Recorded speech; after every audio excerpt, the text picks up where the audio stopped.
Oh, hello, my beloved Facebook and Instagram and YouTube and Spotify followers, subscribers. All of you that support me in all of this craziness of what we call studying and teaching, and I I have fun with it. I really do. It's Yeah, it's a privilege and an honor. So I wanted to update you guys. I am in the middle of studying in Exodus 18 and Matthew 19. Let me just give you a little bit of background. So in Exodus 18, we have the story of when Moses and all Israel had escaped Egypt. And so they're in the wilderness somewhere, probably close by or near Mount Sinai. I don't know how close, but in the vicinity, maybe. Moses' father-in-law sends a word to Moses saying that, hey, I'm coming to you with your wife and your two kids. And so Moses and his family are reunited in the wilderness. During or when they get reunited, Moses is sharing with his father-in-law everything that took place, all of the miracles that happened, in order to be freed from the grip of Egypt. In the very following scene, in the same chapter, we have Moses in playing a role of a judge, but for a large amount of people. And so his father-in-law gives him some counsel, shares a little bit of wisdom with him, and essentially says, delegate. You need to delegate. And so Moses does, right? A quick, just something that caught my attention that I haven't really developed, but I think is just worth noting. Just because I may or may not, I don't know. But what's really interesting is that Moses' father-in-law is actually a priest. Now, he's a priest of a pagan god, a pagan religion. But nonetheless, he's a priest, and isn't it? I find it not in a negative light per se, but actually like in a very positive light, in a very let's just say a very teachable heart from Moses, that Moses accepted wisdom, from a pagan priest.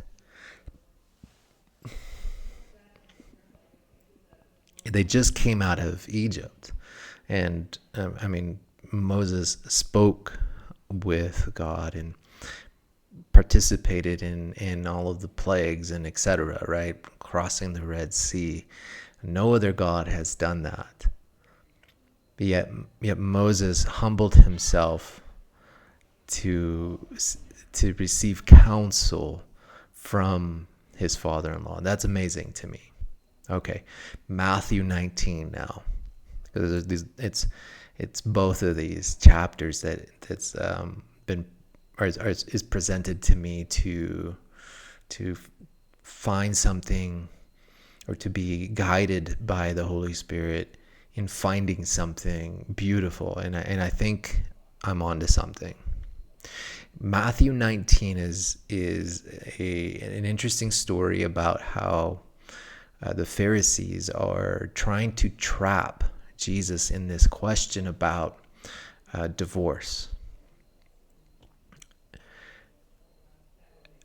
there's a tremendous amount of political tension wrapped up into that.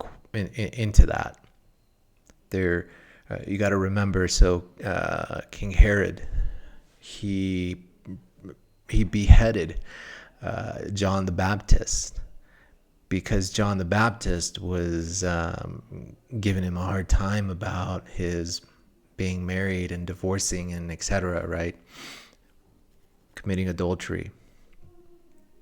And back then, my understanding is that there was really two different schools of thoughts, and I don't remember the names right off the top of my head about the name of the different school of thoughts, but there's basically two. And one was really, really conservative about Deuteronomy 24, I believe it's verse 1, where Moses is basically giving the man a pass in writing off their spouse, their wife, if they didn't find them useful anymore or a burden or something to that extent. So there was one camp that was very, very conservative, and then there's another camp that was more liberal about it. So one camp basically said it means just this, or a few, maybe 1, 2, and 3 or something like that. And then you have the other camp that said it could mean a variety of different things. So these Pharisees were trying to basically trap Jesus into picking a side. And by Jesus picking a side, I mean, think about what that would do for the other camp. I mean, really, think about that.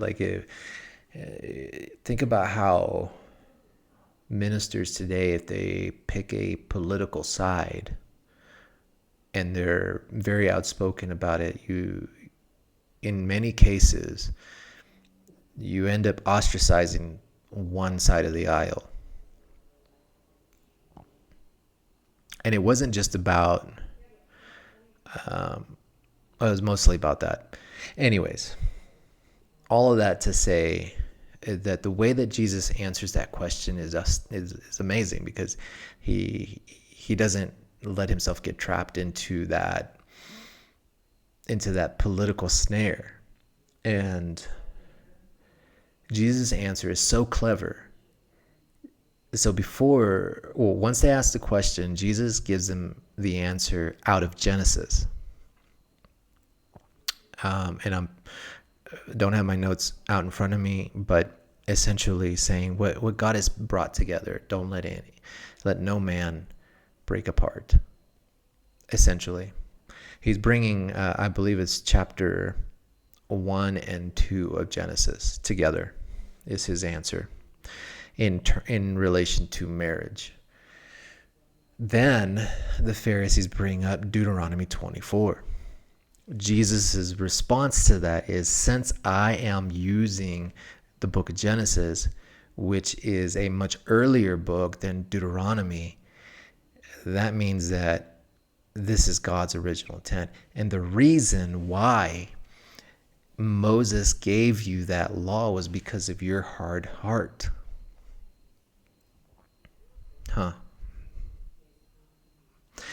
Now here's the thing. Here's the part that's really, really causing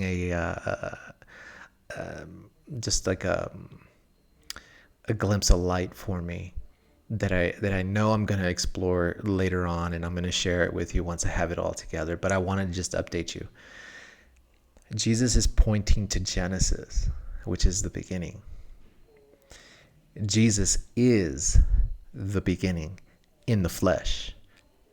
Him as a person is the beginning. And Jesus is also on his way to Jerusalem to